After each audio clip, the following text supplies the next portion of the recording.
Good morning, Philippines! Good morning man sa satuya man ng mga anchors o sa satuyang mga parantabay. Ako si Bombo Eman Bombase, ang mga kaibahan nindo sa segment na Negosyo at Empleyo.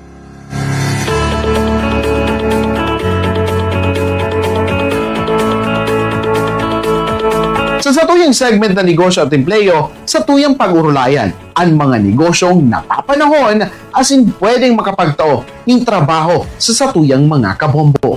Unya na aldaw ning Domingo, satuyang pag-urulayan ang mga simple alagad mapagkakakitaan na negosyong pwedeng-pwede ibuhon sa salit na kapital como sa imong puhunan.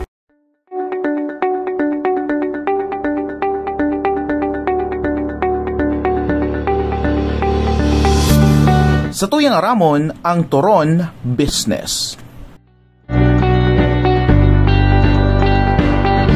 Naging partinakan mga Pilipino cuisine ang turon, kung saan kadalasan mo ining mahihiling na pinaglalako ka mga paratsenda sa gilid kan tinampo, asin igwaman na naglalako pa sa mga terminal kan bus, como snack o merindalan.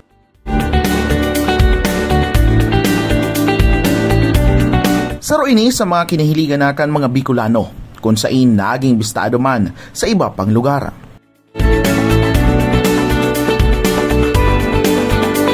Ini ang gibo sa batag na pinagpatusan ng lumpia wrapper, asin pinagbugtakan ng caramelized sugar.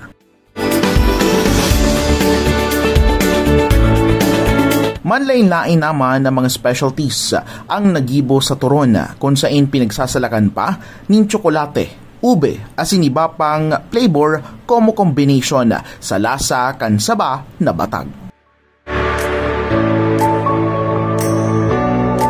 Simple asin madali sa na inigibuhon, kung kaya naging parte naman ini kan mga street foods na mahihiling mo sa mga hepa lanes.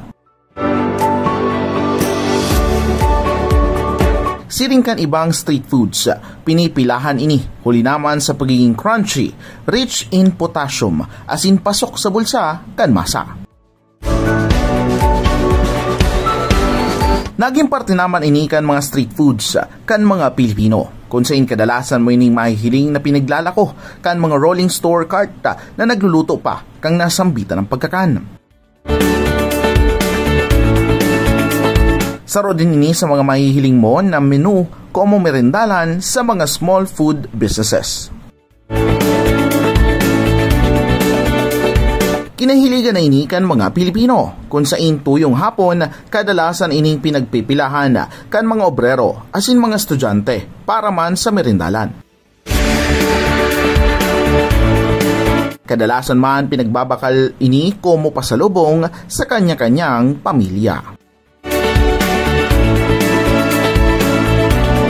Paano pupunan ang negosyo? Sa imo munang aramon, ang magiging lugar na sa imong pupwestuhan. Kay puan mo man ikonsiderar ang financial state kan lugar na bubugtakan mo kan negosyo.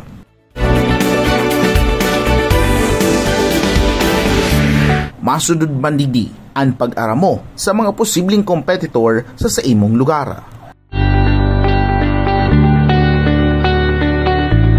Piraman ang kaparehas mo na nagnenegosyo kan siring na produkto. Sa insinda na kaposisyon, asin pira ang presyo kan sa indang pinagpapabakal na produkto.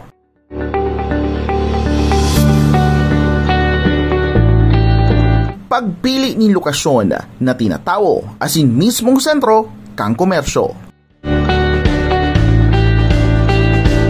Siring kan ibang mga small-time businesses.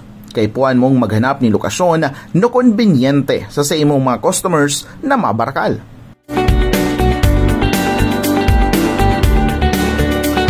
Kadaklan sa mga nagnenegosyo kan siring na produkto ang igwaning rolling store para naman sa transport availability kan mga produkto. Magayon ang mga lokasyon ang sentro o poblasyon, eskwelahan, mga subdivision, asin mga commercial area na matatao. Kay puan mo man mag-asigurar ng tamang espasyo sa lugar na sa imong pupwestuhan para naman madaling mahiling kan mga potential customers ang sa imong pigo presir na produkto. kay puan mo man ikonsiderar ang safety kan sa imong mga produkto lalo na sa bilog na maghapon. Pagpili nin maray na supplier para sa mga ingredients sa negosyo. Kay puan mong mag-research din mga supplier na pasok sa budget mo o si kaya man na magtaon ng diskwento. Kadalasan challenging ini sa mga nagnenegosyo o naman sa paghahanap ng tamang supplier na makakataon ng maray na presyo lalo na ngunyan na panahon kung sain padagos ang paglangkaw kan inflation.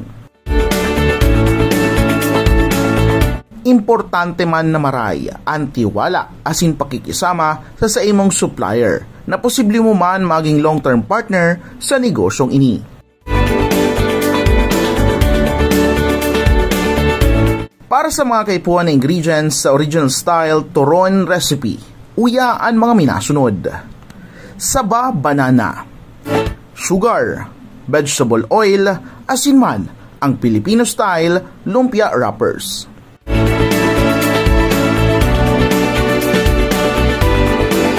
Sa pag-put-up kan business na ini, nag-range man sa 1,000 pesos hasta man sa 1,500 pesos para naman sa turon business.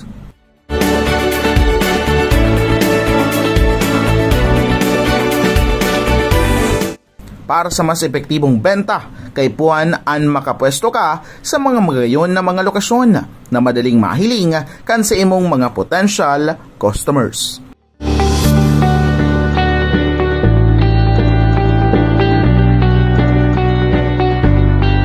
Dakula ang market kay ni, huli naman sa pagiging in-demand as in basic food source kan mga tao. Idugang pa ang pagiging bistado kay ni sa publiko.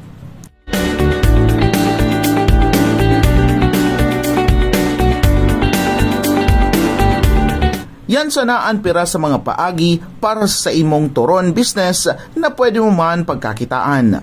Lugod, makatabang sa satuyang mga kabombo ang satuyang na pagulayang negosyo ngunya na aldaw ni Domingo.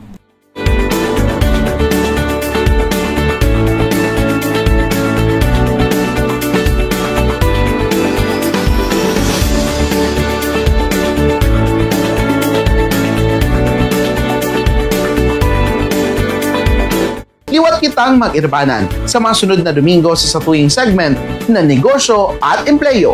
Ini si Bombo Eman Bombase. Nagwawalat kan sarong inspirational quote, "Don't wait for opportunity, create it."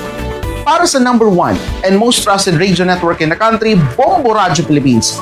Basta Radio, Bombo!